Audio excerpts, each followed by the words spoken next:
కోట్ల ఖరీదైన heart, liver, stomach, kidneys ఇన్ని పెట్టి నీకు జీవమగలి ఎముకలు పెట్టి ఆ మహాదేవుని విస్తరిస్తూ నీ దేహం అంతటికి వెళ్ళడానికి దేవుడు డ్యూటీలుగా దీపాలు పెడితే నీ గొప్పతనం ఏముంది? 55 సంవత్సరాలు నా కన్నులకు ఏది రాకుండా దేవుడు ఏం చేశాడు? నడిపిస్తున్నాడు. నా గొప్పతనం కాదు, అర్థమైందా? నా గొప్పతనం ఏమి కాదు, నా యేసయ్య గొప్పతనం. వయసు పెరిగితే కళ్ళు దృష్టి తగ్గుతుంది. దేవుడు వాక్యం చూడడానికి, చదవడానికి, చెప్పడానికి దేవుడు కృప నా కళ్ళుకి ఇచ్చాడు. అర్థమైంది చూడడానికి ఇవ్వలేదు. వాక్యము చూడమన్నాడు. నా త్రోవకు వెలుగై ఉన్న దేవుడు ఒక వాక్యమే, అది నీకు దీపమై ఉన్నదని చెప్తున్నాడు. అని ఒక కన్ను అభ్యంతరపరిచిన ఎడల ఆ కన్ను ఏమేమని చెప్పండి? పీకే. అభ్యంతరం ఏంటి?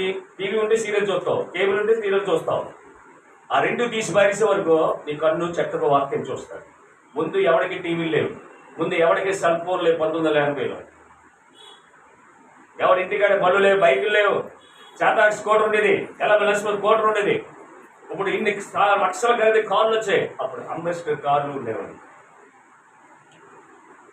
ఇష్టం వచ్చినట్టుగా కొనుక్కొని మీ జీవితాలు నాశనం చేసుకుని, మీ బ్రతుకులు నాశనం చేసుకొని, ప్రతి కుటుంబంలో కూడా ఏమవుతున్నారు చెప్పండి?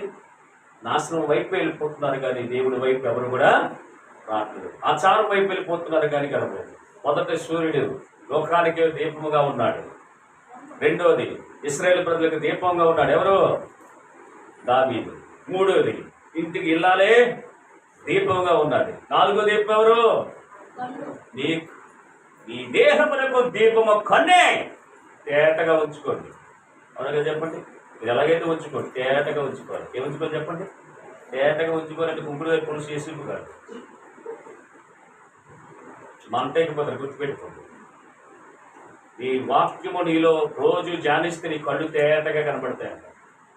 ఏం కనబడదు చెప్పండి? తేటగా. సంసోను కళ్ళు పనలేదు. మరి ఫిలిప్సీలు ఆ యొక్క గర్భగుడిని ఎలాగ ధ్వంసం చేశాడంటే, ఇద్దరిని ధైర్యంలో తీసుకెళ్ళి ఏం చేసింది? 2 స్తంభాల మధ్య పెడితే దేవుడు బలమైనగానే అది కూల్చివేయడానికి కారణపడాడు. ఆమె కానీ తప్పు చేసిన సంసోను చనిపోయాడు, తప్పు చేసిన ఢిల్లీలో కూడా చనిపోయాడు. దేవుడు విడిచిపెడితే మాత్రం చికాకు. ఎందుకే సమయం ఉన్నప్పుడు ఏం చేయాలంట?